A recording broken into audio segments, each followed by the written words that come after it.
You guys, I have so many pens that I'm using for War and Peace. Oh my gosh, it's insane. Also, we are on book 2, part 2, chapter 12, which is page 414. So yay. I just sat down and we're going to read a little bit more today. So let's go ahead and do that.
You guys, Tolstoy has me tearing up right now.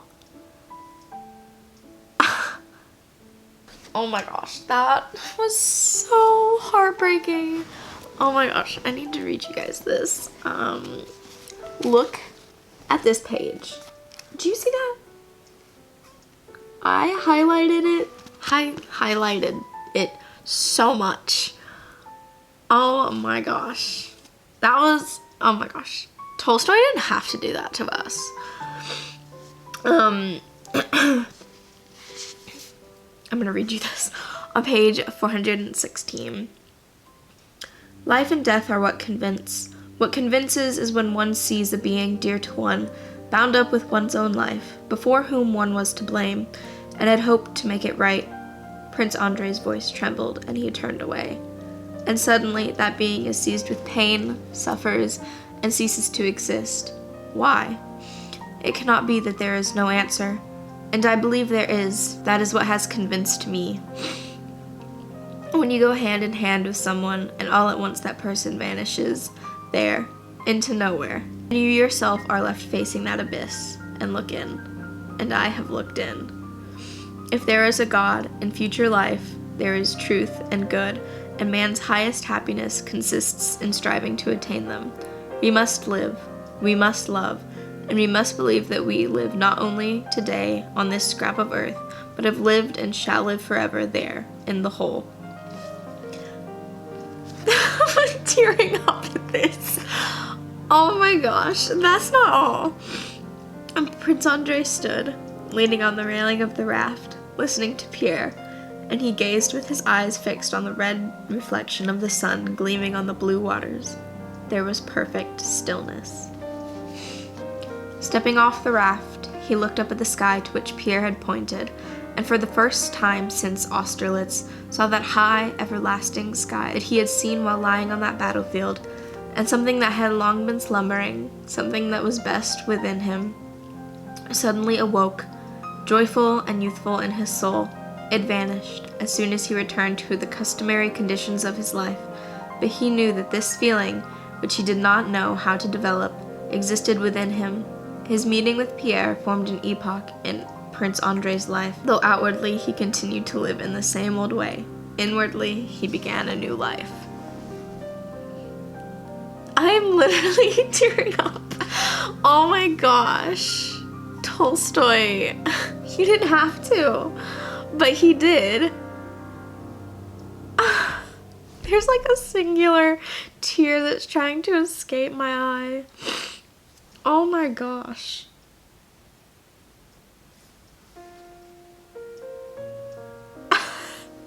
I am in shock.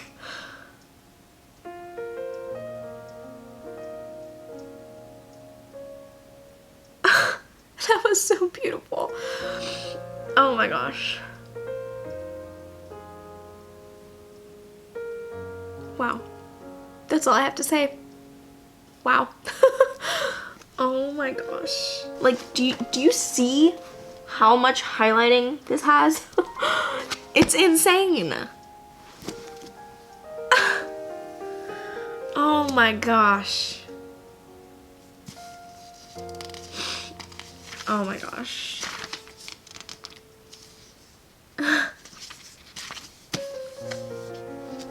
This book.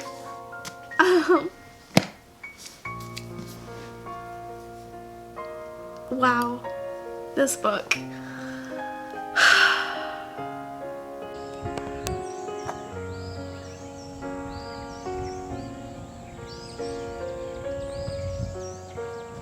Hey guys,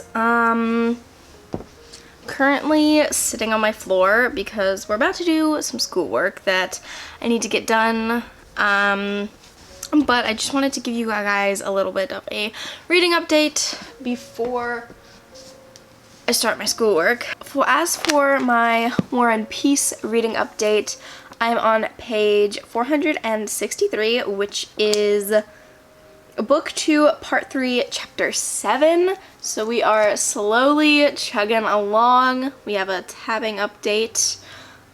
So on the top, this is where I currently am. This is how much I have left to go. So again, slowly working our way through this. We are still reading about 20 pages a day, but I have a really bad headache today.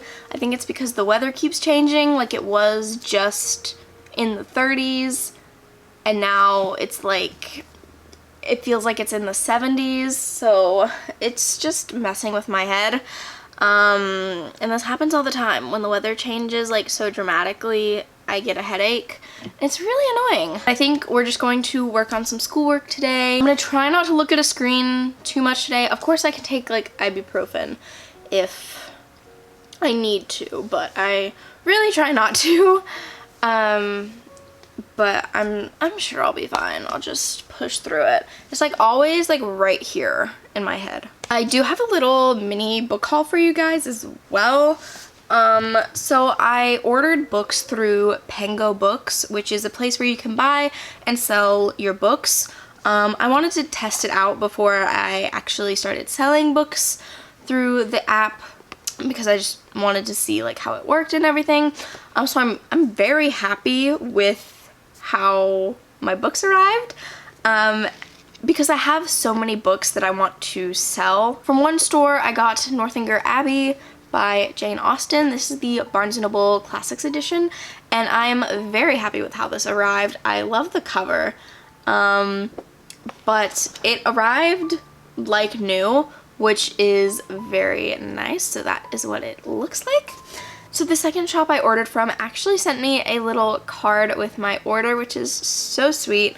I am definitely going to be reusing this sticker on the front. And they also And they also sent me a little sticker on the inside of the card, and it just says, "Hi Jade, thank you for your purchase. Hope you enjoyed the book. Happy reading." That is what the card looks like. Isn't that so sweet? I'm definitely going to be reusing both of those stickers in like my bullet journal or something. But the book I got from that shop is People We Meet on Vacation by Emily Henry. This will be my first Emily Henry book. Another update for you guys. You probably just saw that emotionally scarring scene. But I'm back with some happiness. I just wanted to read you guys some quotes, but currently I am on book 2, part 3, chapter 23. Oh my gosh. Andre. Oh my gosh, Andre. Oh, I love Andre so much. He is, oh my gosh. I don't even have words. Like, okay, so let me take you back to chapter 17, because this is when everyone is going to a ball. I don't know whose ball it is, but Andre is there and Natasha is there, and so I'm just gonna read you like little snippets. This is what I've highlighted. Andre asks Natasha to waltz. So Tolstoy says, he admired the joyous brightness of her eyes and smile, which related not to what was said, but to her own happiness. That's page 493. And then in reference to Natasha, he says, she was at that height of bliss when one becomes completely kind and good and does not believe in the possibility of evil, unhappiness, or sorrow. Which I think is also foreshadowing to what happens later in the book. Which, if you know, you know, but I don't want to spoil anything in this vlog because I don't know when that scene happens. But if you've watched like the BBC miniseries or the movie, something you probably know. So then we get to more highlighted bits. And then like that. It's amazing. Okay, let me start. This is chapter 19, page 499. In Natasha, Prince Andrei was conscious of a strange world, completely alien to him and brimful of joys unknown to him. A different world that in the Otradno Avenue and at the window, that moonlit night had already begun to disconcert him. Now this world disconcerted him no longer, and was no longer alien to him, but he himself, having entered it, found it in a new enjoyment. So, and then Natasha is playing at the piano, or the clavichord, I guess. And Tolstoy writes, in the midst of a phrase, he ceased speaking and suddenly felt tears choking him, a thing he had thought impossible for him. He looked at Natasha as she sang, and something new and joyful stirred in his soul. He felt happy and at the same time sad. He had absolutely nothing to weep about, yet he was ready to weep. What about? His former love, the little princess, his disillusionments, his hopes for the future? Yes and no. The chief reason was a sudden, vivid sense of the terrible contrast between something infinitely great and illimitable within him, and that limited and material something that he, and even she, was. This contrast weighed on and yet cheered him while she sang. And then he smiled, looking at her, and said he liked her singing, as he liked everything she did. His soul was as fresh and joyful as if he had stepped out of a stuffy room into God's own fresh air. It did not enter his head that he was in love with Natasha. He was not thinking about her, but only picturing her to himself, and in consequence all life appeared in a new light. Why do I strive? Why do I toil in this narrow, confined frame, when life, all life with all its joys, is open to me? Pierre was right when he said we must believe in the possibility of happiness in order to be happy, and now I do believe in it. Let the dead bury their dead, but while there is life, we must live and be happy. This is why I love Andre so much. It's just beautiful. Okay, a few more quotes. This is on page 503. Prince Andrei was standing before her, saying something to her with a look of tender solicitude. She, having raised her head, was looking up at him, flushed, and evidently trying to master her rapid breathing. and the bright glow of some inner fire that had been suppressed was again alight in her. She was completely transformed, and from a plain girl had again become what she had been at the ball. And page 505. Everyone in the house realized for whose sake Prince Andrei came, and without concealing it, he tried to be with Natasha all day. Then we get to just a beautiful, amazing scene. Like, look at the highlighting there. I've never experienced anything like it before. I am in love, my friend. I should never have believed it, but the feeling is stronger than I. Yesterday I tormented myself and suffered, but I would not exchange even that torment for anything in the world. I have not lived till now. At last I live, but I can't live without her. Do you know the condition I am in? I must talk about it to someone. Prince Andrei seemed, and really was, quite a different, quite a new man. Where was his spleen, his contempt for life, his disillusionment? And then we get to the iconic line on page 508. I should not have believed anyone who told me that I was capable of such love. It is not at all the same feeling that I knew in the past. The whole world is now for me divided into two halves. One half is she, and there all is joy, hope, light. The other half is everything where she is not, and there all is gloom and darkness. I cannot help loving the light.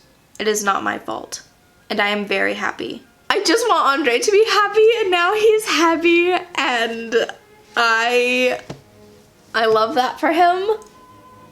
And I love that for me because we get to partake in these beautiful lines.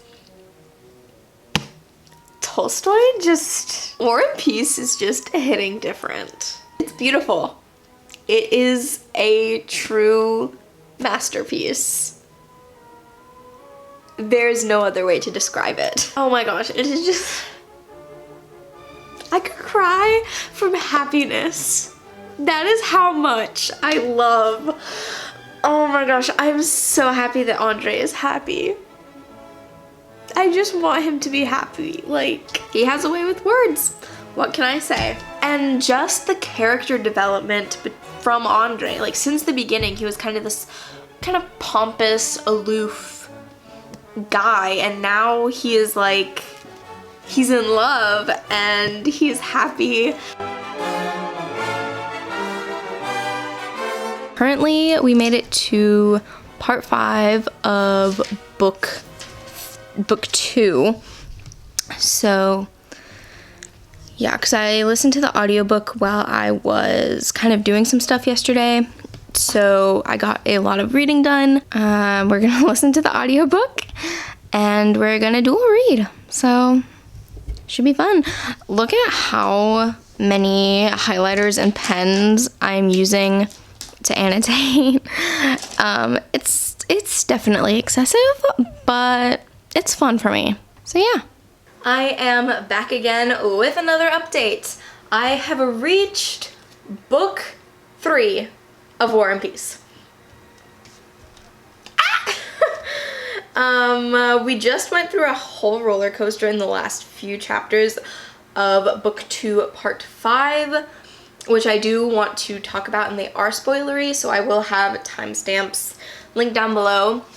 So you probably just heard me rant about Natasha and Andrei, who are, well, Andrei is my favorite character so far out of this entire book. I do like Natasha, well, not as much anymore, and I'll get to that in a moment. I did like Natasha, though she was a bit like childish, and when the book starts she is like 13 and now she is about 16, so she has come a few years bit more mature, but I think she still has those childlike tendencies, which is really interesting. So that's the only thing that kind of makes me be like, oh my gosh, Natasha.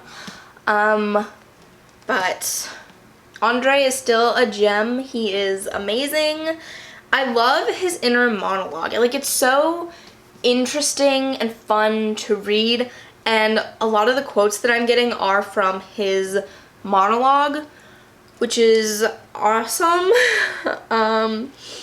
So I will read you a few quotes, but first, that whole Natasha and Anatole scandal, that really made me mad. I wanted to punch Natasha. No, I wanted to punch Anatole. I wanted to shake some sense into Natasha, and I wanted to give Sonia a high five. So Sonia isn't a character I've talked about. She is the Rostov's cousin. That would be Natasha and Nikolai, their cousin. And I didn't have strong feelings for or against Sonia, but now I'm quite liking her because she is a very sensible person. And we saw that when Natasha kind of has this whole fling/affair with Anatole, even though she is engaged to Andre. That, I'm gonna put this down because it's really heavy. That made me so mad. And the fact that Anatole, of course we know Anatole doesn't really love Natasha, right? Like, he's just, I'm not even sure, because when he's talking to Dolokhov, he's like, I've never felt this way for anyone before. But then, of course, we know he doesn't really love her because he tries to run away with her and elope. And he basically tries to, like, kidnap her and take her away. So this is where I like Sonia. Sonia, I do have a quote that I think I want to read about her.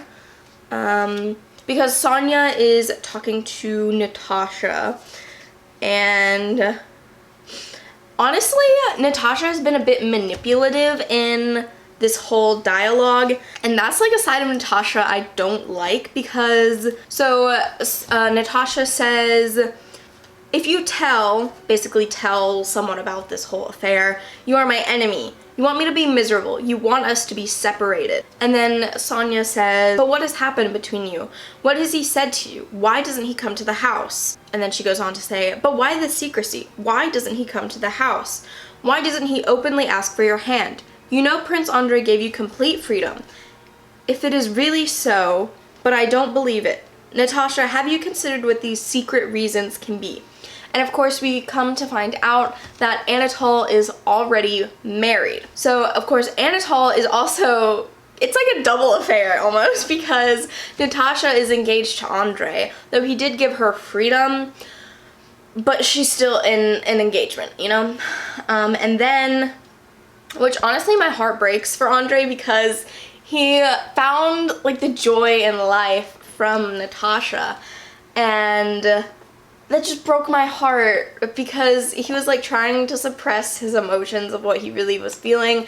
I was like, Andre, like I just wanted to give him a hug. So then Anatole sends Natasha this love letter, and Dolokhov, who Helene, who is Pierre's wife, had an affair with. So Dolokhov and Helene had an affair. And then Pierre dueled Dolokhov and shot him, but he didn't die, unfortunately. So Dolokhov composed this love letter for Anatole, because apparently Anatole is bad at writing. And I'm just like, dude, you can't even write your own love letter. Like, I don't support this whole situation, but you can't even write your own love letter? And then Sonia tells Natasha, I'm afraid you're going to your ruin, which she basically is. And I love the parallel between like Anna Karenina and Natasha, because Natasha kind of has her Anna Karenina moment, which obviously that book dives more into the whole affair situation.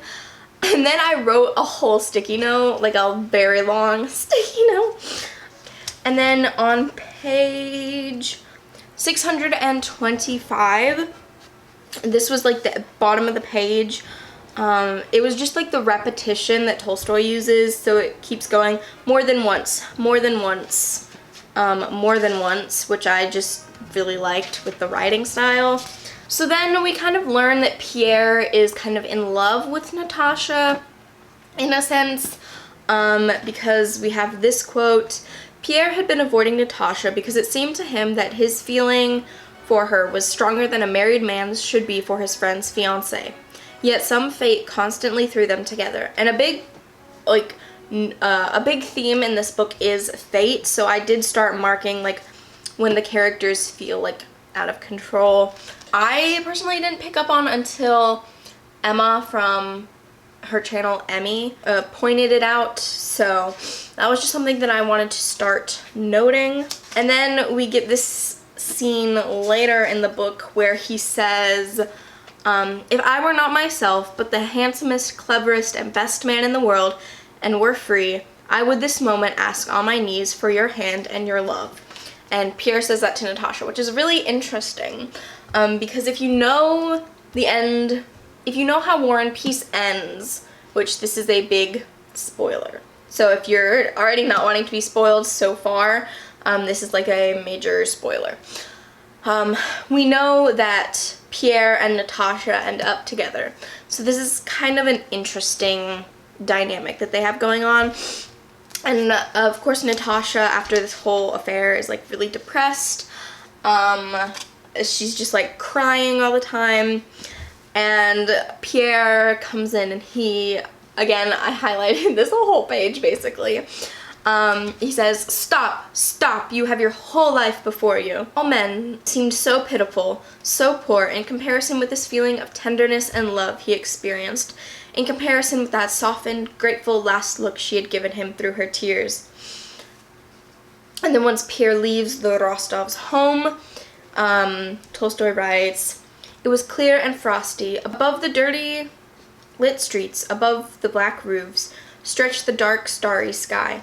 Only looking up at the sky did Pierre cease to feel how sordid and humiliating were all mundane things compared with the heights to which his soul had just been raised. Almost in the center of it, surrounded and sprinkled on all sides by stars, but distinguished from them all by its nearness to the earth, its white light, and its long uplifted tail, shone the enormous and brilliant comet of the year 1812, the comet which was said to portend all kinds of woes and the end of the world. In Pierre, however, that comet, with its long, luminous tail, aroused no feeling of fear. On the contrary, he gazed joyfully, his eyes moist with tears, at this bright comet, which, having traveled in its orbit with inconceivable velocity through immeasurable space, seemed suddenly, like an arrow piercing the earth, to remain fixed in a chosen spot, vigorously holding its tail erect, shining and displaying its white light amid countless other scintillating stars. It seemed to Pierre that this comet fully responded to what was passing in his own softened and uplifted soul, now blossoming into a new life. So I think those are all my thoughts at the moment. I hope they made sense. I'm trying to like form coherent thoughts, but there's just so many things that like I want to point out to you guys and just like document through this video. I'm gonna go ahead and end this vlog, and I do need to get some reading done today because I haven't been reading for the past 2 days, but I did get like quite a bit read before that, so hopefully by the end of April this book will be done. That's a little bit ambitious, but I think we can do it. The audiobook is really helping me, so if you're also joining me in this endeavor, or even if in the future you want to read War and Peace, I would highly recommend the audiobook. It will be linked in the description. I talked more about it in my last video, but that is all I have to say to you guys right now, and I will see you guys in my next video. Ciao!